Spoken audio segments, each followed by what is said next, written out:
अच्छा, हम स्टार्ट करते हैं फिर से। सबका स्वागत है एक बार फिर से। रिवर्स का सेशन हमारा बहुत बड़ा हो, इसमें बहुत सारी जानकारी है, इसलिए थोड़ा सा इसको हम डिटेल में चल रहे हैं। लास्ट हमने ये देखा था कि रशिया एक ऐसा कंट्री है जिसमें दुनिया की सबसे ज्यादा नदियां हैं, और अगर एक एरिया के हिसाब से नापें तो सबसे ज्यादा नदियां बांग्लादेश में, उसको लैंड ऑफ रिवर्स कहा जाता है। ये हमने लास्ट देखा था। इससे हम आगे चलेंगे और नदी के बारे में आगे थोड़ा सा देखेंगे। तो आज हम देखेंगे यहां से कि कैसे नदियां एक बहुत पावरफुल एक इंस्ट्रूमेंट है, जो कि कुदरत को ढालने के लिए, कुदरत में नई नई चीजें बनाने के लिए क्या क्या चीजें बनाती हैं, उसको हम देखते चले आ रहे हैं अभी तक। आज हम देखेंगे कुछ और चीजों को जो नदियां बनाती हैं। तो इसमें घाटियां आ जाती हैं, वादियां आ जाती हैं, और बहुत सारी चीजें आ जाती हैं। पर आज हम शुरुआत कैसे करते हैं? हमें लगता है कि भाई नदी, एक पानी कैसे कोई पत्थर को ढाल ले जा सकता है, ये कैसे पावर में इतनी इतनी पानी के अंदर ऐसी ताकत कैसे होगी कि इतने बड़े बड़े पत्थरों को लेके आ जाए। एक छोटा सा मैं वीडियो दिखाता हूँ आपको, जिससे आपको पता चल जाएगा। पहली बात बता दूं, जो नदी जो बहती है उसको हिंदी में तो बोल देते हैं धारा, है ना। इंग्लिश में उसको बोला जाता है current, current of the river, नदी का करंट। तो ये बहुत स्ट्रांग होता है। कहाँ पे स्ट्रांग होता है? जहां से नदी स्ट्रांग चलती है, वहां जब ढलान वाला हिस्सा, जब नया जवानी वाली स्टेज होती है नदी की, तब इसके अंदर बहुत ताकत होती है। उदाहरण के लिए मैं आपको थोड़ा सा दिखा देता हूँ। ये एक नदी है, बात बोलते। अब देखिएगा कैसे बड़े बड़े पत्थर भी इसके अंदर, पत्थर बहते हुए चले जा रहे हैं। कई बार सोचते हैं कि पहाड़ों पे, नदियों में पत्थर कैसे आ जाते हैं कैसे, तो आप ये देखिए।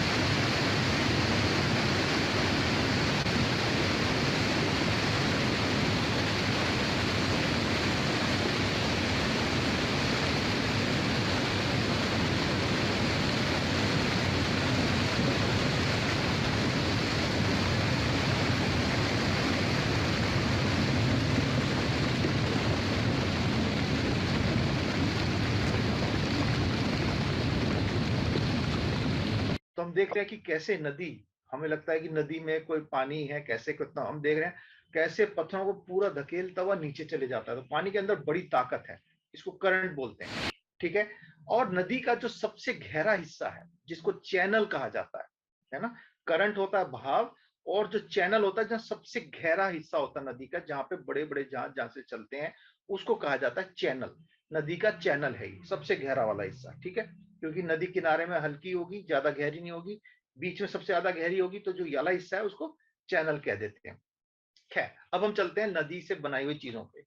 तो सबसे पहले हम देखते हैं घाटियों को, है ना। हम कहते हैं ये घाटी है, पर घाटी भी हमें कई तरीके की घाटियां देखने को मिलती हैं। जैसे कि अगर तो पत्थर जिसमें से नदी बह के जा रहा है, जिस एरिया में से पानी नदी बह के जा रही है, वहां की चट्टाने मजबूत पत्थर की बनी हुई है, हार्ड पत्थर की बनी हुई है, तो वहां पे नदी का जो घाटी बनेगी वो सीधी वाली बनेगी, है ना। ऐसे सीधी ढलान वाली, जैसे आप यहाँ देख रहे हैं, ये बिल्कुल सीधी सीधी कटाव होगा इसके अंदर, ये गहरा नीचे नीचे जाता जाएगा। साइड में फैलने की जगह नहीं होगी, क्योंकि चट्टाने बहुत स्ट्रांग है, हार्ड है, और नदी को साइड का कटाव नहीं करने को मिलता। तो इसको बोल देते हैं हम, ये गॉर्ज बोलते हैं। ऐसी घाटियों को क्या बोलते हैं? गॉर्ज। हिंदी में बोल देते हैं घाटी, और इंग्लिश में बोलेंगे गॉर्ज। अब ये जो गॉर्ज है, ये सीधी चट्टाने हैं, और ये सक्रिय होती हैं, ज्यादा चौड़ी नहीं होती, है ना। गॉर्ज में फर्क है, कैनियन में और गॉर्ज में फर्क है, ये थोड़ा सा ध्यान रखने की बात है। एक जानकारी के लिए बता रहा हूं कि जो पतली घाटी होती है, उसके बीच में से नदी अगर बहती हुई जा रही है, तो हम उसको कहेंगे गॉर्ज है। पर अगर, और ये बहुत ज्यादा जो घर्षण करती है और बहुत पत्थरों को और कटाव करने वाली चीज होती है ये, और ये इतनी छोटी है नहीं जितनी लग रही है। देखिए यहाँ पे लोग भी कुछ खड़े हैं, तो ये काफी चौड़ी है जगह, पर फिर भी कंपैरिजन में कम चौड़ी है। अगर इसी को हम कह दें, देखिए ये भी एक, दोनों साइड में खड़ी चट्टाने हैं, और ये करोड़ों सालों से चलती आ रही है नदी, कोलोराडो नदी है ये बीच में से, और ये है ग्रैंड कैनियन। तो इसको अगर बहुत बड़ा एरिया हो जाए, गैप, जैसे यहाँ पे आप देख रहे हैं एरिया ज्यादा नहीं है, तो इसको बोलेंगे गॉर्ज।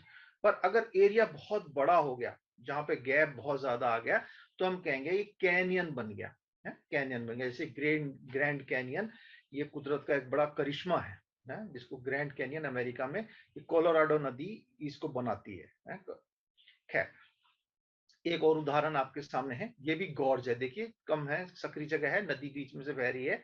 स्लोवेनिया, स्लोवेनिया में आपके बार बार ये जगह नाम आएगा, स्लोवेनिया। अभी हम कई चीजें यहाँ पे देखेंगे, तो उदाहरण के लिए बता रहा हूँ। और हमारा देश में भी बहुत सारे गॉर्ज मिलते हैं, पर ये गॉर्ज हमारा एक कुदरत का देखने लायक है, इसको कभी मौका मिले तो जरूर जाना। ये दोनों साइड में संगमरमर की चट्टाने हैं, ये दोनों साइड संगमरमर है, मार्बल जिसे बोलते हैं। और ये हार्ड चट्टान होने की वजह से नदी जो है सीधा नीचे कट गई है, सीधी नीचे काटती चली चली जा गई है, और ये गॉर्ज बन गया है ना। ये नर्मदा नदी पे, बेड़ नदी के ऊपर, नर्मदा नदी में बेड़ जगह है, बेड़ है ना, बेड़ घाट बोलते हैं इसको। महाराष्ट्र मध्य प्रदेश में है, जबलपुर, वहां पे ये आपको घाटी देखने को मिलती है। कभी मौका मिले जरूर जाइएगा, बहुत खूबसूरत जगह है।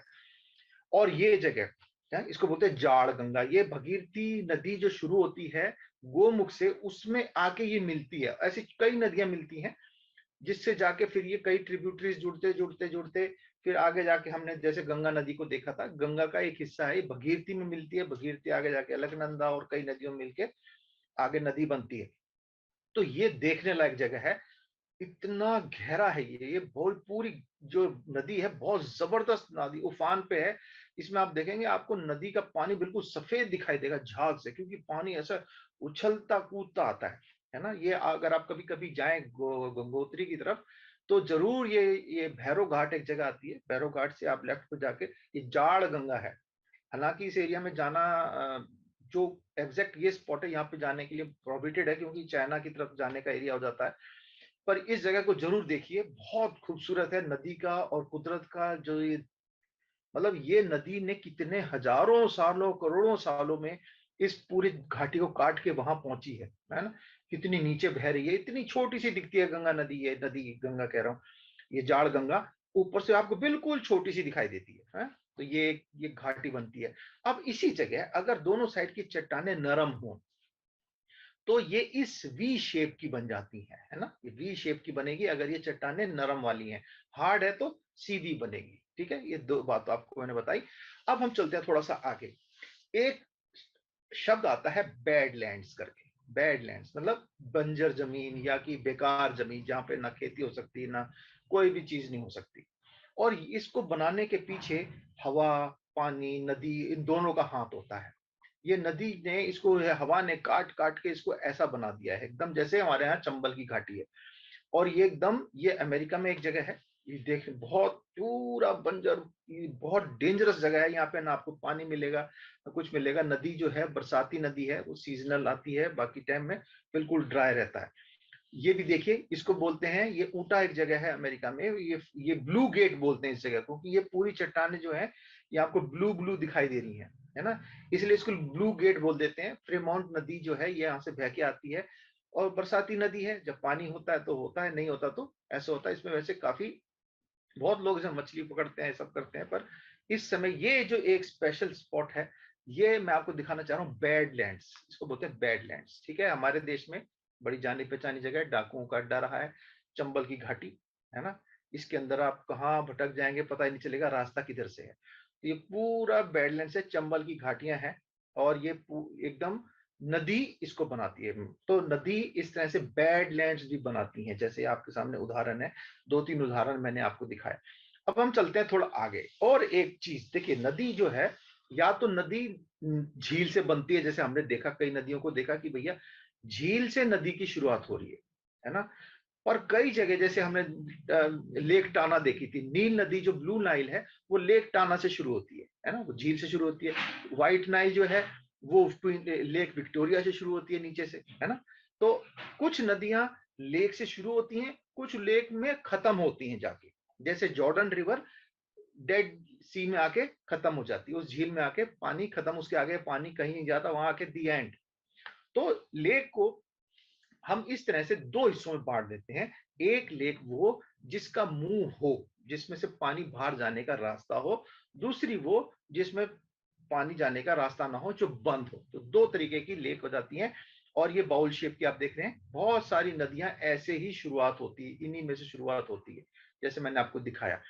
और ये जो है, ये लेक जो है ग्लेशियर्स से बनी है। ज्यादातर लेक जो है कई तरीके से बनी है, मैं आपको बताने जा रहा हूं अभी कि कई तरीके से लेक्स बनी है, जिसमें से ज्यादातर लेक्स जो हैं जो आखिरी हिमयुग हुआ है, जो कि 18,000 साल पहले माना जाता है, जो आखिरी हिमयुग हुआ, उसके ग्लेशियर ने जो पत्थरों को काट के जो झील जैसी ऐसी बेसिन बना दी, उसको बेसिन बोलते हैं। ठीक है, उस जगह पे जो पानी इकट्ठा होता है हिमयुग के अंत की वजह से ये झीलें बनी हैं, और ज्यादातर हाई ऑल्टीट्यूड्स वाले इलाके में बनी है। ठीक है, अब हम चलते हैं आगे।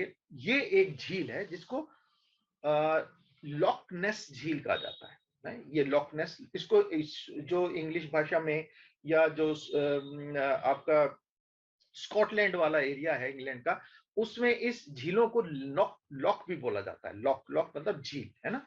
तो ये झील जो है ये बड़ी स्पेशल झील है। इसकी एक खासियत है, यानी इसके ऊपर बड़ी माइथोलॉजी जुड़ी हुई है, और बड़े इसके ऊपर इतना रिसर्च हुआ है इस झील के ऊपर, क्योंकि ये झील जो है, ये इसके अंदर एक ऐसा स्पेशल एक इसके अंदर एक ऐसी चीज जुड़ी हुई है इस कहानी, इस झील के साथ, जिसके ऊपर मतलब लोग, कई लोग कहते हैं जी हमने भी देखा, कोई कहते हैं हमने नहीं देखा, कोई साइंटिस्ट प्रूव नहीं कर पाया आज तक, पर फोटोज भी लिए हैं कईयों ने तो पता नहीं चला इसके बारे में एग्जैक्टली। कुछ कहते हैं साहब कुछ और चीज है, पर ये एक तरीके का मॉन्स्टर इसके अंदर बताया, इसको लॉक नेस मॉन्स्टर बोलते हैं, है ना। ये स्कॉटिश जो फोकलोर है उसमें इसका बड़ा नाम है, और ये वो झील है जिसके अंदर ये इस मॉन्स्टर को बोला कि भैया ये काफी गहरी झील है, तो इसके अंदर ये मॉन्स्टर है। देखिए इस तरह से ये फोटो दिखी है, और इसकी 2-3 कूब भी हैं, इसके पीछे कूब हैं, जैसे ऊंट के कूब होते हैं, ऐसा इसके कूब दिखाई दिए, कईयों ने फोटो ली, पर कोई इसको जस्टिफाई नहीं कर पाया। कोई कहता साहब ये किसी और चीज की फोटो, कोई कहता लकड़ी की फोटो थी, कुछ था, पर वो कईयों ने इसको देखा है, कई कहते हैं, मतलब एक अलग ही बात है। तो ये स्कॉटलैंड इस लॉक नेस के साथ जुड़ी हुई एक बात थी, तो मैंने आपको बताई। खैर, अब एक और झील बनने का तरीका मैंने आपको बताया, एक तो ग्लेशियर्स ने जमीन को काट के बेसिन बना दिया है। कुछ लेक ऐसी भी हैं जो कि मेटेराइट, जैसे आकाश से पत्थर गिरते हैं, आसमान से पत्थर गिरते हैं, कई बार आपने देखा होगा रात में तारा गिरते हैं, बोलते हैं तारा टूट रहा है, तो कई बार बहुत बड़े बड़े तारे भी गिर जाते हैं, पृथ्वी से टकरा जाते हैं। उसका उदाहरण ये है, जैसे कि हमारे महाराष्ट्र में बुल्धाना डिस्ट्रिक्ट के अंदर ये लोनार लेक है, इसको बोलते हैं लोनार लेक। देखिए बिल्कुल गोल है, और ये इतनी बड़ी लेक जो बनी है, ये एक आकाश से पत्थर, आसमान से पत्थर गिरा है, किसी और ग्रह का, या कैसे भी आप कह सकते हैं, पिंड, उल्का पिंड जिसको बोलते हैं, वो आके इसमें गिरी है, और ये इतना बड़ी झील बन गई है। ठीक है, और सबसे बड़ी, अगर ये जो झील है, इसके अंदर में बारिश का पानी इसमें इकट्ठा होता है, क्योंकि यहाँ पे और कोई बर्फ का सिस्टम नहीं है। ये इस वाली झील में, लोनार लेक में बारिश का पानी इकट्ठा हो जाता है, और ये काफी गहरी भी है। और इसी के साथ साथ कुछ झीलें ऐसी होती हैं जो सीजनल होती हैं, कुछ ढलान वाले हिस्से हैं, बारिश आई, बर्फ आई, पानी वानी पिघल के आया, और उसमें कुछ महीनों तक पानी रहेगा, उसके बाद वो पानी सूख जाएगा। जैसे कि एग्जांपल है स्लोवेनिया की पेवका लेक है। ये जो झील है, ये दुनिया की सबसे बड़ी सीजनल लेक है। देखिए ये पूरा सूखा रहता है गर्मियों के मौसम में, और जब बारिश वारिश होती है तो इतनी बड़ी यहाँ पे एक झील बन जाती है। ये दो दो अलग अलग मौसम में, महीनों में, पीरियड में फोटो लिए, एरिया एक ही है, एक ही जगह की फोटो है। ये देखिए ये झाड़ियां सब पतझड़ में सूख गई हैं, है वही झाड़ियां, और ये जगह स्लोवेनिया में है, ये भी वही स्लोवेनिया में है। ठीक है, अब एक झील की जब बात आती है, तो एक झील और थोड़ा सा नदी से हटके एक बात बड़ी मजेदार थी, इसलिए मैंने इसमें डाल दी। ये डॉन जॉन पॉन्ड करके नाम है, दो लड़के थे, दो आदमी थे, उन्होंने अंटार्कटिका में रिसर्च कर रहे थे। जब हमने सॉल्ट की बात करी थी तब भी मैंने इसको बताया था। ये झील संसार की एक ऐसी झील है जहां पे सबसे मजेदार बात यह है कि इस एरिया में कोई पानी का स्रोत नहीं है, बर्फ भी यहाँ पे पिघलती नहीं है, क्योंकि माइनस कई डिग्री टेम्परेचर यहाँ पे रहता है, -58 डिग्री टेम्परेचर रहता है। तो यहाँ पे ये पानी कैसे है, और -58 में भी ये पानी जमा क्यों नहीं, ये कमाल, कुदरत का कमाल है। क्योंकि इस पानी में जो सैलिनिटी है 40%, अगर आप एक गिलास लेते हैं 100 ml का, तो उसमें 40 ग्राम, एक अगर 100 ग्राम पानी है तो उसमें से 40 ग्राम नमक होगा। सोच लीजिए कितना नमक है इस पानी में।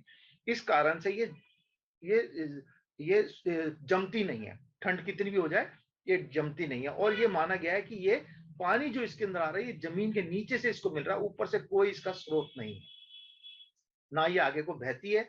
ये छोटी सी झील है, बहुत छोटी सी झील है, और ज्यादा गहरी भी नहीं है ना, 1.5-2-3 फीट इसकी हाइट है, ज्यादा से ज्यादा गहरी है।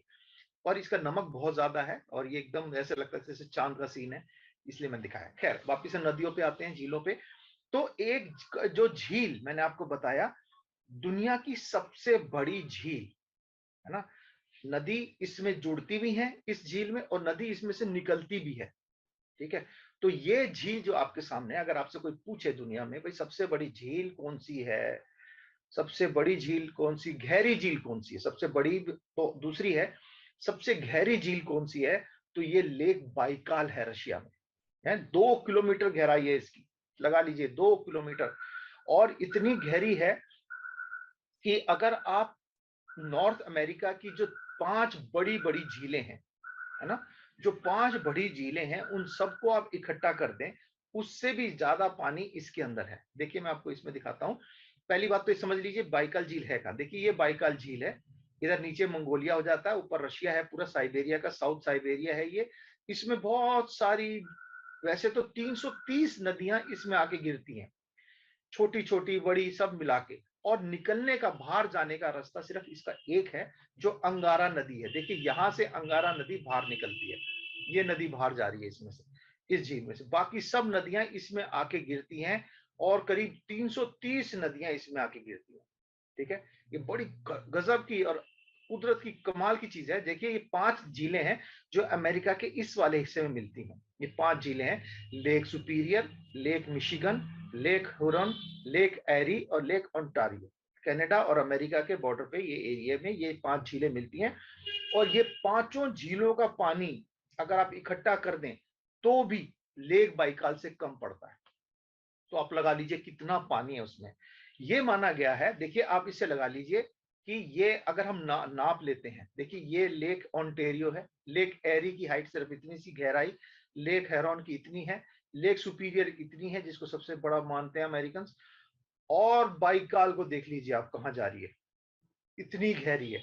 और दुनिया का जितना भी मीठा पानी है, सारी नदियों का जोड़ लीजिए, सारे उसका दलदलों का, सबका पानी, नदियों का, झीलों का, स्ट्रीम्स का, सबका जोड़ दीजिए आप, तो मीठा पानी जो है उसका 22% मीठा पानी दुनिया का सिर्फ लेक बाइकाल में है। तो आप लगा सकते हैं कि कितना पानी इसमें है और कितना गहरी ये झील होगी जो कि दुनिया का 22% मीठा पानी सिर्फ ये झील लेके बैठी हुई है ना। तो गजब की चीज है ये।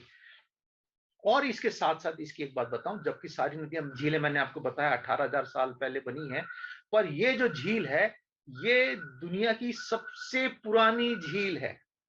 अगर आपसे पूछे सबसे गहरी भी यही है, सबसे पुरानी भी यही है। 25 से 30 करोड़ साल पहले की है। देख लीजिए कितनी पुरानी झील है। आइस एज से भी पहले की है ये, है ना, हिमयुग से भी पहले की जमीन है।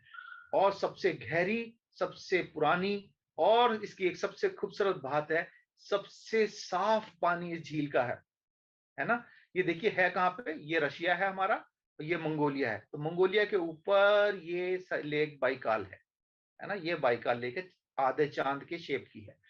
और इस झील की खासियत क्या है, दुनिया का सबसे one of the clearest water, अगर साफ पानी, अगर आप पानी जमी हुई नहीं है उस टाइम, ये अगर आप जाके देखते हैं तो तकरीबन 40 फुट तक आप ऐसे देख सकते हैं नीचे, 40 फुट नीचे आपको सब साफ दिखेगा, एकदम पानी साफ शुद्ध पानी है इसका, है ना, बहुत शुद्ध पानी है।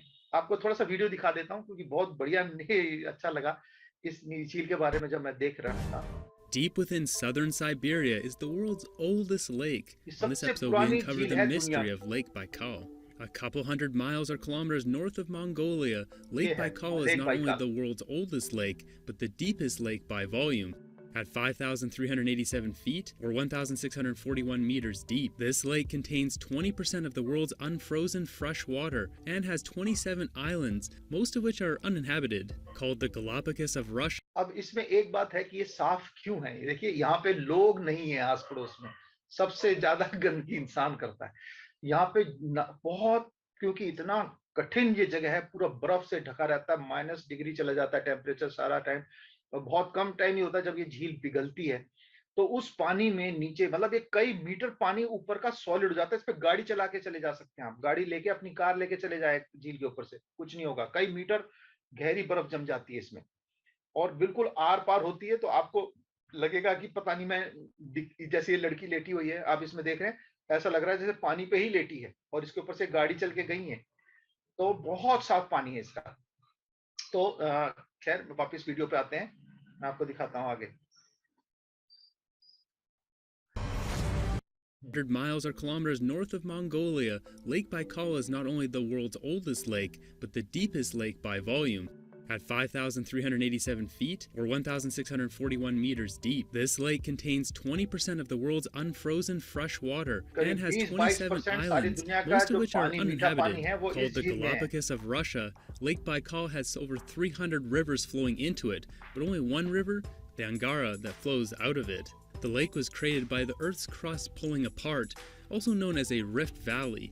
अब ये नदी बनी, ये झील बनी कैसे, ये भी एक आपको मजेदार बात बता देता हूँ। जमीन का अपने आप अलग अलग होना, दो प्लेटों का टेक्टोनिक प्लेट्स का अलग खिसकना, जब दोनों प्लेट ऐसे साथ में आती हैं और ऐसे चढ़ती हैं तो पहाड़ बनते हैं, और जब ऐसे अलग अलग होती हैं तो उसे बोलते हैं रिफ्ट वैली बनना। रिफ्ट वैली, दो पहाड़ियों का, दो चट्टानों का अलग खिसकते हुए बीच की खाली जगह बन जाना। तो ये जो है बाइकाल झील जो है, ये रिफ्ट वैली का एक नमूना है। Dating back to its creation over 25 million years ago, Lake Baikal measures 49 miles or 79 kilometers wide by 395 miles or 636 kilometers long.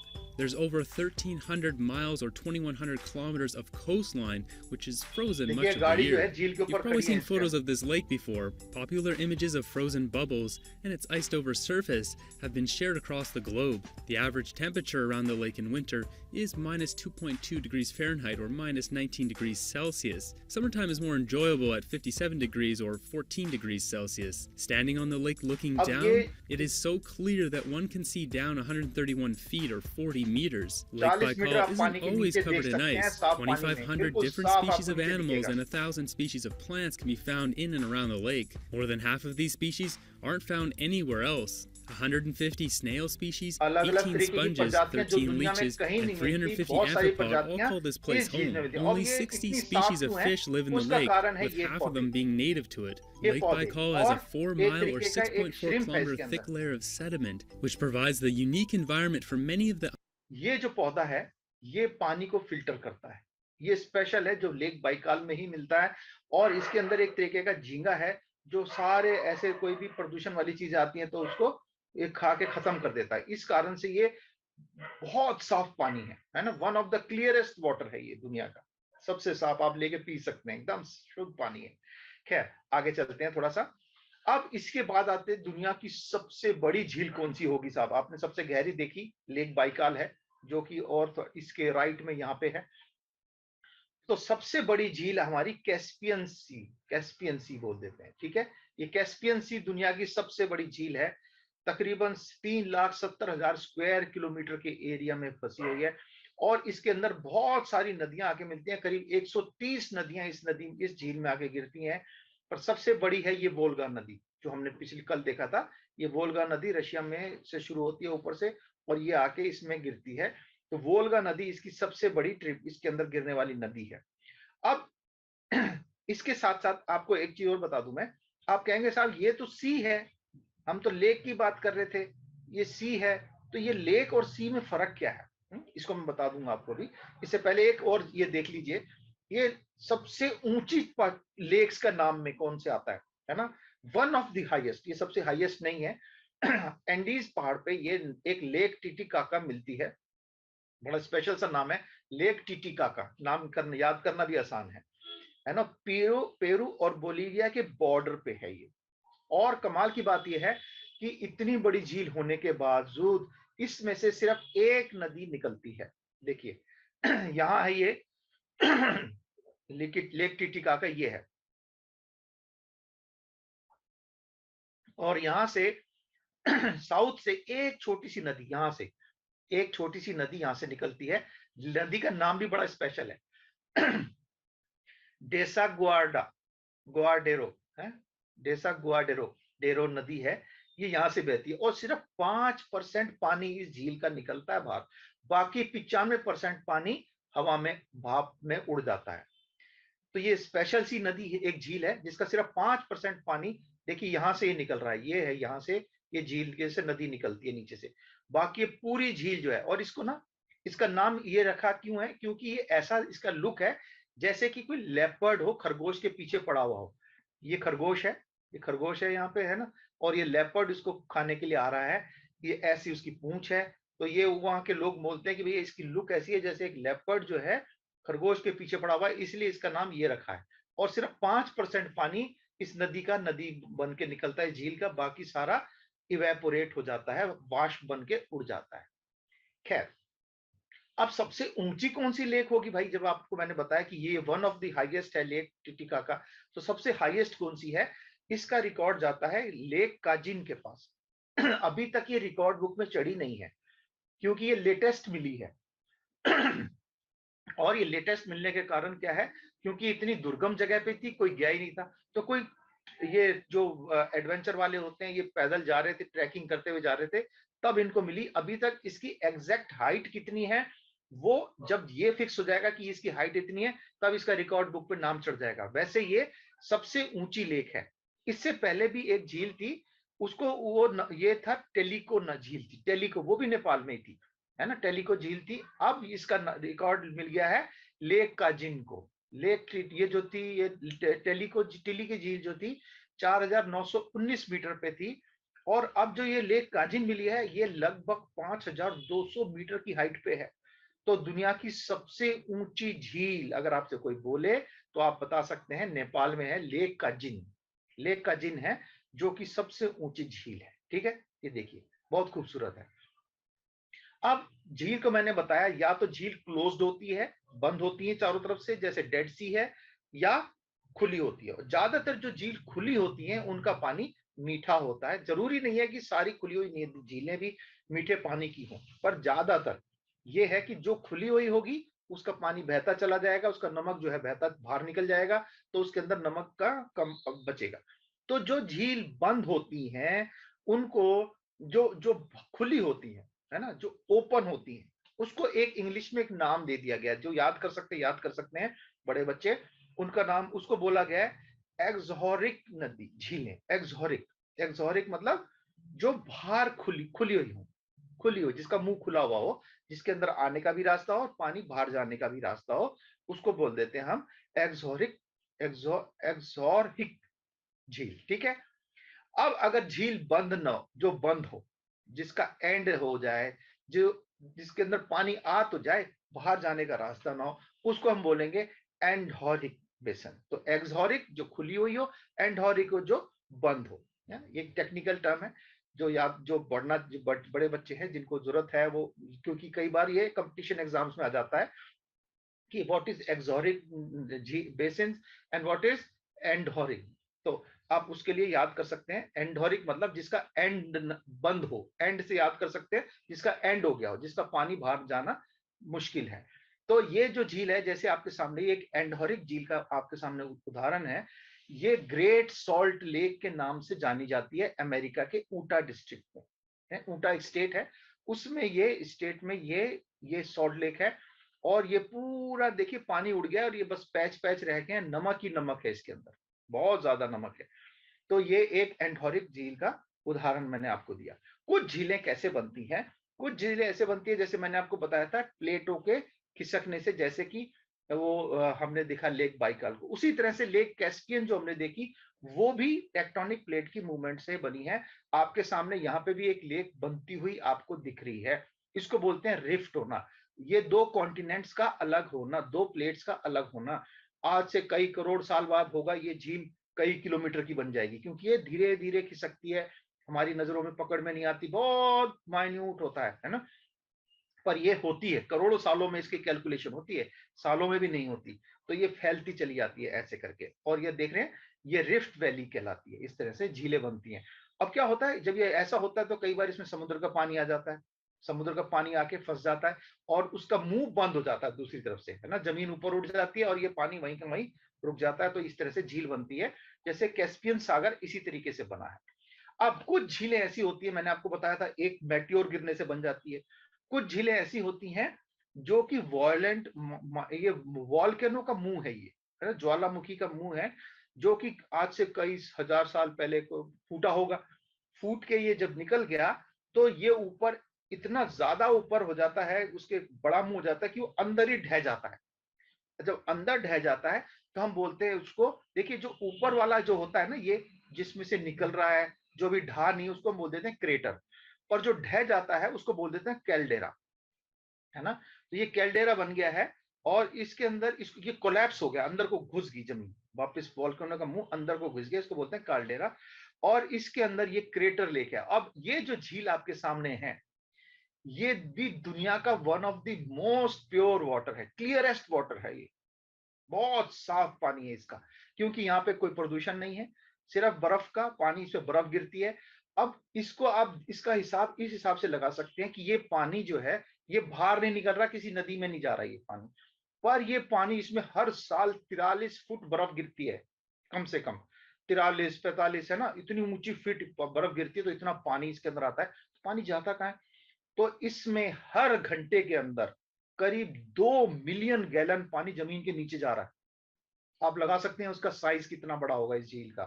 तो कितना बड़ा वॉल्केनो का मुंह है ये, इसमें 2 मिलियन गैलन एक घंटे में जमीन के नीचे जा रहा है लगातार। तो इतनी बड़ी झील है ये। खैर, अब मैं आपको बता दूं डिफरेंस क्या है, कि भैया आप देख रहे हैं ये मेडिटेरियन सी है, इसको लेक क्यों नहीं बोलते भैया, इस ब्लैक सी को सी क्यों बोलते हैं, है ना, ये इसको, और ये रेड सी क्यों बोलते हैं, उधर कैस्पियन सी क्यों बोलते हैं, इनको झील क्यों नहीं बोलते? तो इसका कारण है, झील में और सी में, लेक में और सी में 2-4 डिफरेंस है, मैं आपको बता देता हूँ। इसमें भी एक अपवाद है, वो भी मैं बात को बताऊंगा, अगर शायद आप में से कोई पकड़ ले इस बात को तो पकड़ लेगा।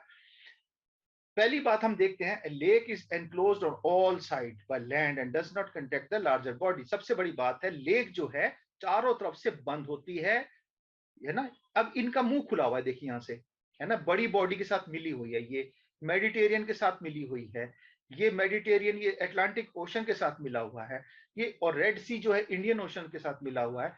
ये बड़े ओशन के साथ मिले होने के कारण से ये एड्रियाटिक सी क्यों बोला, क्योंकि ये मेडिटेरियन सी के साथ जुड़ा हुआ है ना, ये इसलिए इनको बोलते हैं ये एजियन सी है। ये बड़ी फेमस जगह है, याद कर लेना चाहिए, एड्रियाटिक सी, एजियन सी, ये बहुत फेमस है और आपको याद होना चाहिए।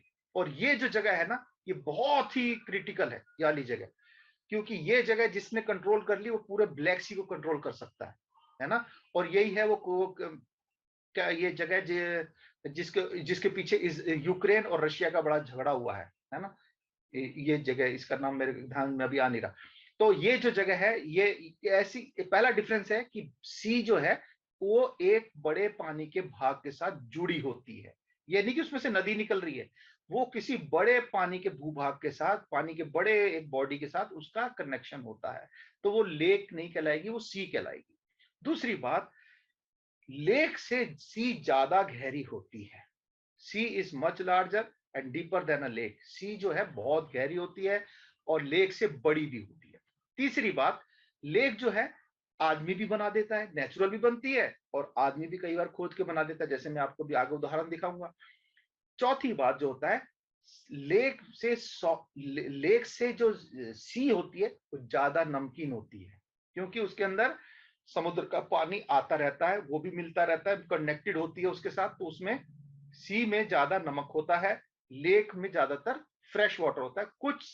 कुछ लेक्स सॉल्टी भी होती है। अब इसका एक अपवाद है। अब आप कहेंगे साहब डेड सी जो यहाँ पे इसराइल में है, उसका तो ओपनिंग किसी बॉडी के साथ नहीं है, वो तो यहाँ पे बंद हो जाती है, वो तो किसी बड़ी भूभाग पानी के साथ मिलती नहीं है, फिर उसको सी क्यों कहते हैं?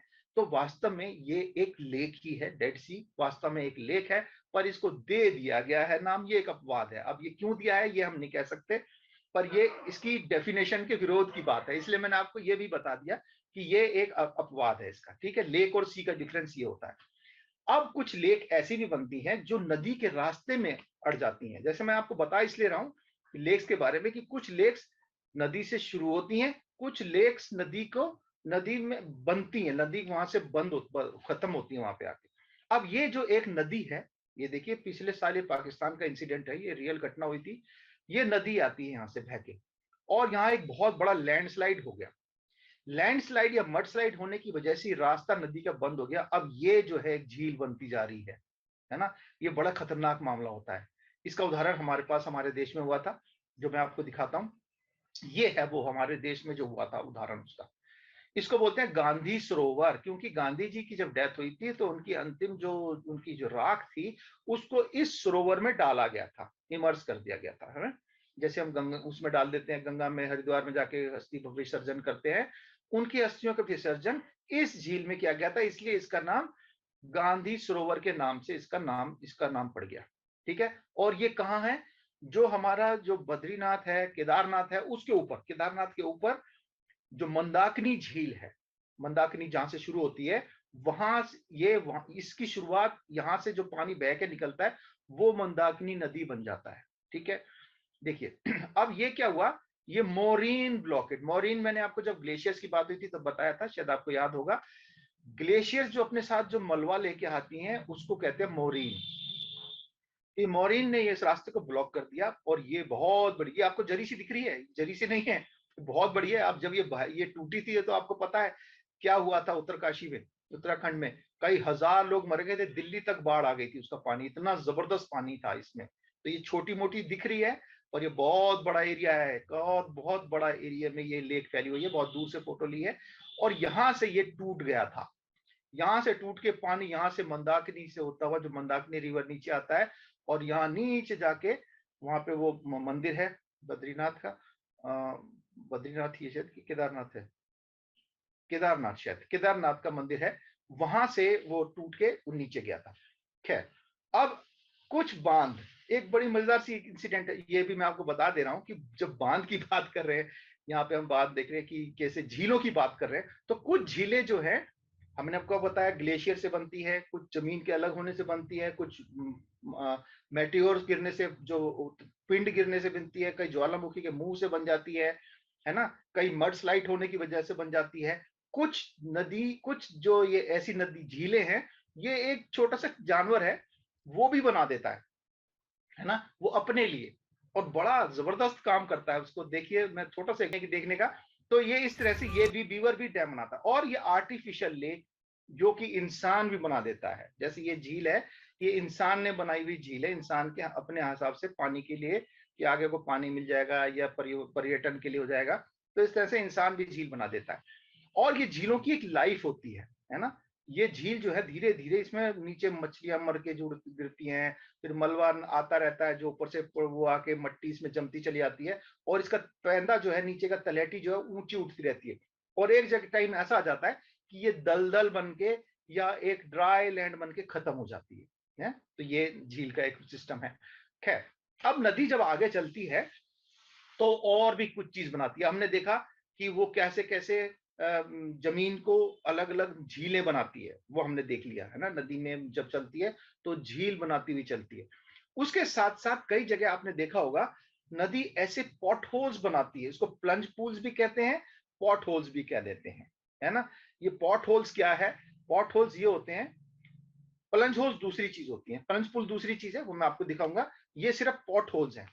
अब आप जब पानी इसमें चलता है ना तेजी से, अभी इसमें पानी कम है, जब नदी पूरी इसमें भर के चलेगी तो ये इसके अंदर आपको दिख रहा है पत्थर पड़े हुए हैं बहुत सारे, है ना, अपने साथ छोटे छोटे पत्थर आ जाते हैं इसके अंदर।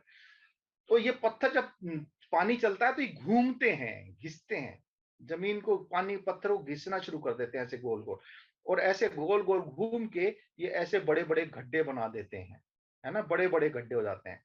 और इसी की वजह से ये बन जाते हैं, देखिए कितने बड़े बड़े बन जाते हैं। तो बड़ा पर्यटन की एक जगह भी है, देखिए इतना बड़ा गड्ढा बन गया है कि लोग उसमें मजे कर रहे हैं, है ना, और काफी गहरा भी है। देखिए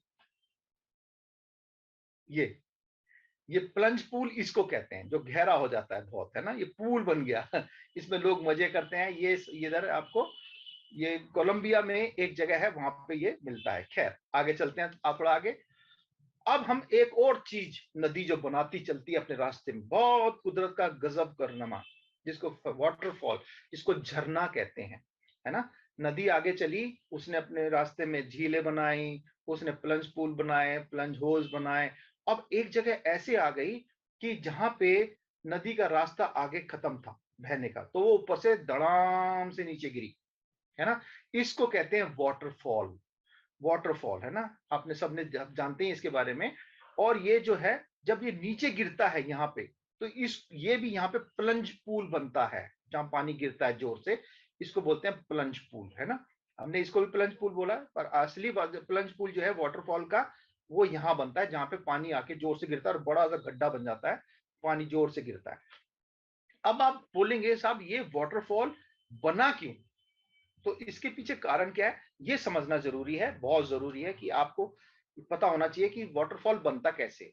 देखिए, जब नदी बह के आती है तो इसके ऊपर एक हार्ड रॉक है ना? ये सख्त पत्थर है, हार्ड वाला पत्थर है, और उसके नीचे सॉफ्ट वाला पत्थर है।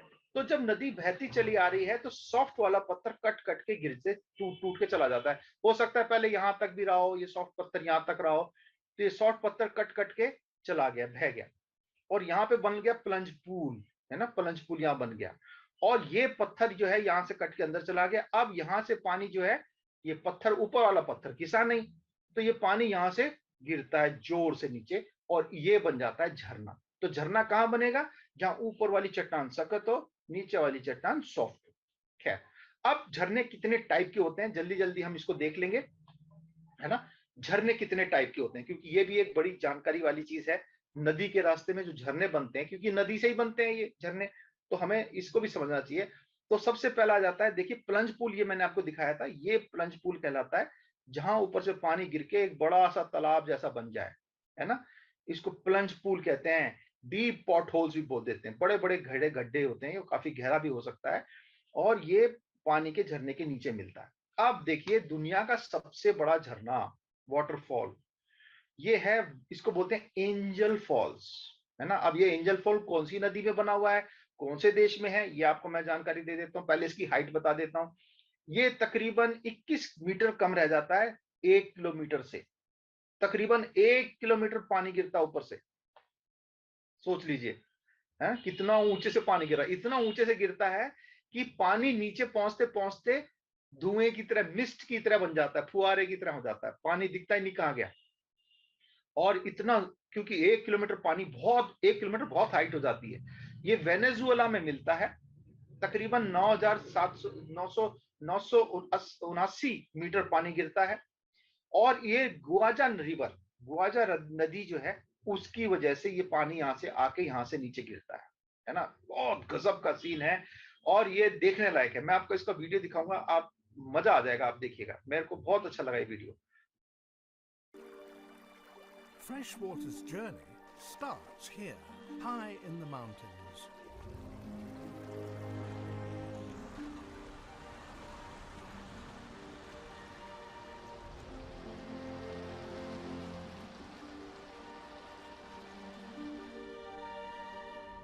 ये गुआजा नदी बहती हुई आ रही है अभी यहाँ से, लगता भी नहीं है कि इतनी भारी भरकम नदी है, बिल्कुल धीरे धीरे से आती है, आ रहा, लग रहा है पानी में जान नहीं है ना?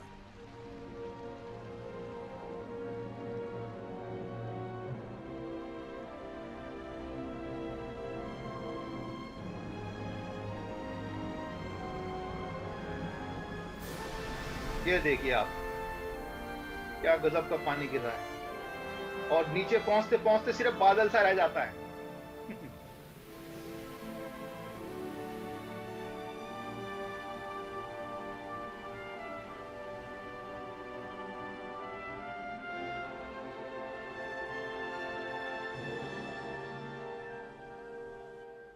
Angel Falls. देखिए यहाँ तक पानी दिख रहा है, उसके बाद पानी कहाँ है, धुआं बन गया वो।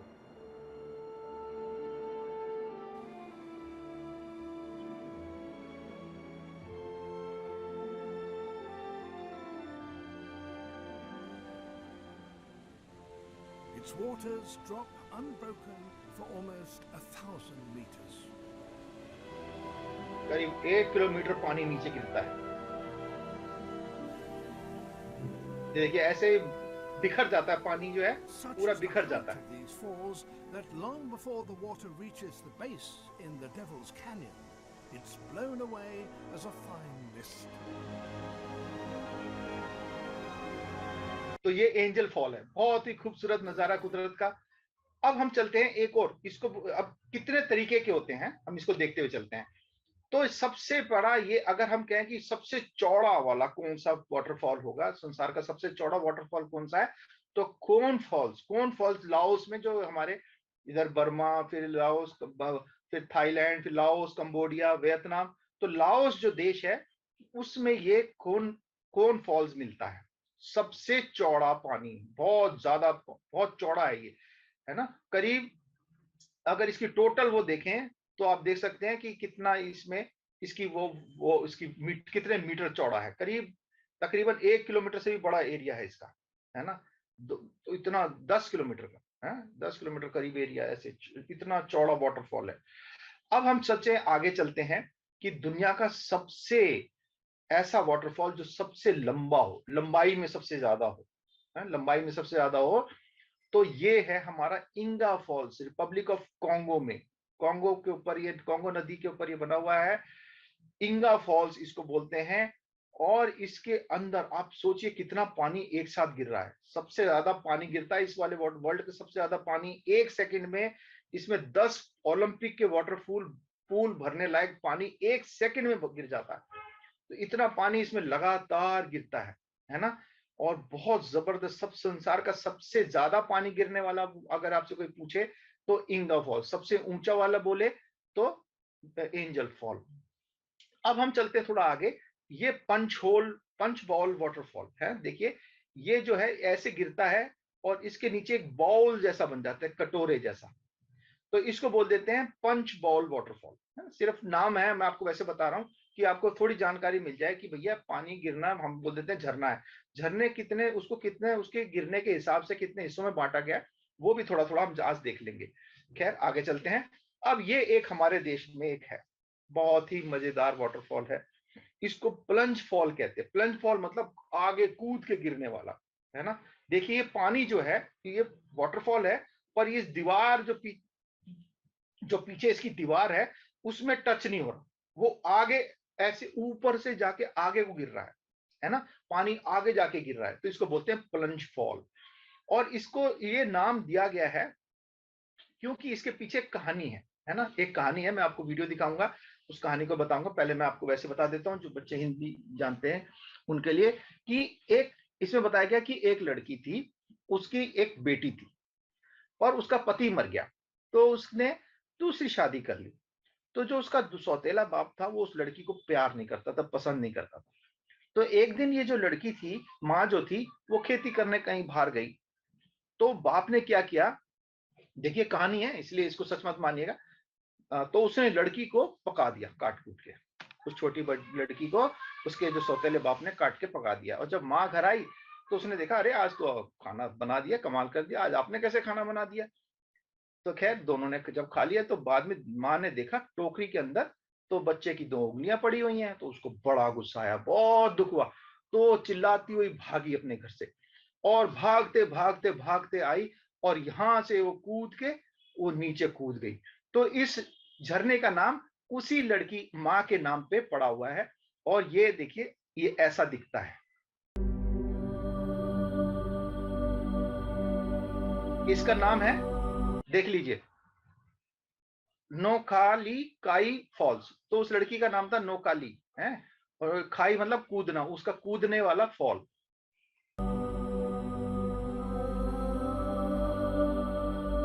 मेघालय में है ये, मेघालय में हमारे देश में, वहां पे ये फॉल मिलता है।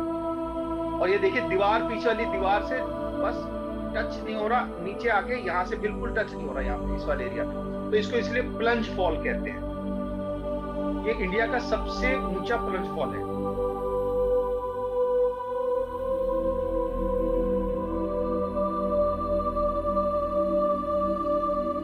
तो मेघालय जाए तो जरूर देख के आए, बहुत सुंदर है। इसके पीछे एक कहानी है कि कालिकाई एक लड़की थी, है ना, उसकी बेटी को उसके सौतेले बाप ने मार के खा लिया था, वही कहानी है।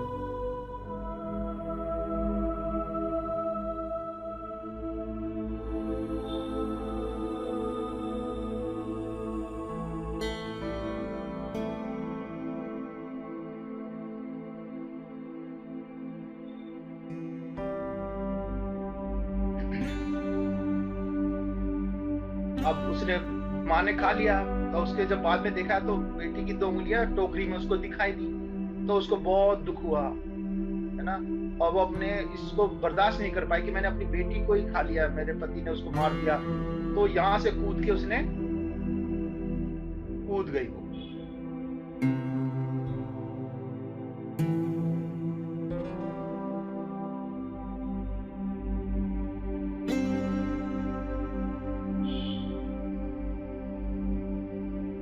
इसलिए इसको बोला लीप ऑफ लिकाई, है? लिकाई की कूदने की जगह, तो इसको कालिकाई नाम दे दिया गया, है? तो ये एक हमारे देश में मेघालय में एक बड़ी जबरदस्त झील हमारे को वाटरफॉल देखने को मिलता है। खैर आगे चलते हैं, जल्दी से हम एक और देखेंगे, हमारा समय भी पूरा हो रहा है।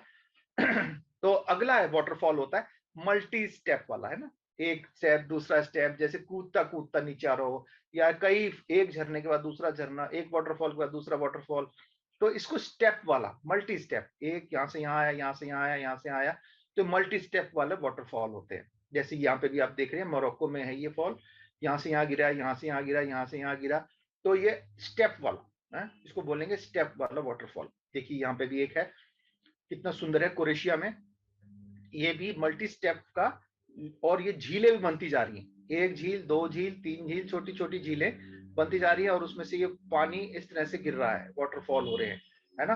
तो इसको बोल देते हैं ये मतलब स्टेप वाला, मल्टी स्टेप वाला वाटरफॉल। अब एक होता है, एक वो वाटरफॉल होता है, उसको कहते हैं घोड़े की पूंछ की तरह, हॉर्स टेल वाटरफॉल, क्योंकि आप देख रहे हैं ये वाटरफॉल है जो कि घोड़े की पूंछ की तरह उसके बाल नीचे बन गए हैं। इसकी खासियत क्या होती है, ये जमीन के साथ चिपक के चलता है। जो प्लंज फॉल मैंने आपको दिखाया तो जमीन को छोड़ के आगे चलता है, वो प्लंज फॉल हो गया। पर जो चिपक के चलता है और ऐसे फैल जाता है, बहुत ज्यादा नहीं फैल रहा, बहुत ज्यादा फैलने वाले का दूसरा नाम है, पर ये एक घोड़े की पूंछ की तरह बन जाता है, तो इसको बोल देते हैं हॉर्स टेल फॉल। ठीक है, याद रखना, कभी आप जाएंगे पहाड़ों पे तो अपने पेरेंट्स को, अपने दोस्तों को बता सकते हो कि देखो ये फॉल ऐसा है इसलिए इसका नाम ये है, ये फॉल ऐसा है इसलिए ऐसा। तो ये हमारी जानकारी के लिए आपको बता रहा हूं। तो ये हमारे पास ये है। अच्छा, अब हम आज का लास्ट वाटरफॉल देख लेते हैं, ये है फ्रोजन वाटरफॉल, है ना। ये वहां पे इतनी बर्फ ठंडी हो गई, इतना मौसम ठंडा हो गया कि जो झरना था वो जम गया, अपनी जगह पे वहीं का वहीं जम गया, तो इसको बोलते थे वाटर फ्रोजन वाटरफॉल, है ना। एक जबरदस्त ठंड पड़ जाए, बहुत ज्यादा, अब सोचिए कितनी ठंड पड़ी होगी इस जगह पे कि पानी जो है वो गिरना धीरे धीरे धीरे जमता जमता पूरा जम गया, खत्म हो गया, वहीं का वहीं अटक गया, है ना। और जब अगली बार जब गर्मी आएगी तब ये पिघलना शुरू होगा। और ये देखिए, ये फ्रोजन वाटरफॉल का उदाहरण है, ये जम गया यहाँ पे, है ना। अभी पानी थोड़ा थोड़ा आ रहा है, थोड़ा पानी यहाँ दिख रहा है, थोड़े समय में पूरा सफेद हो जाएगा, कुछ भी नहीं दिखेगा, है। ये वाटरफॉल है, फ्रोजन वाटरफॉल, और इस पे लोग चढ़ते हैं, ये देखिए, क्लाइंबिंग भी करते हैं।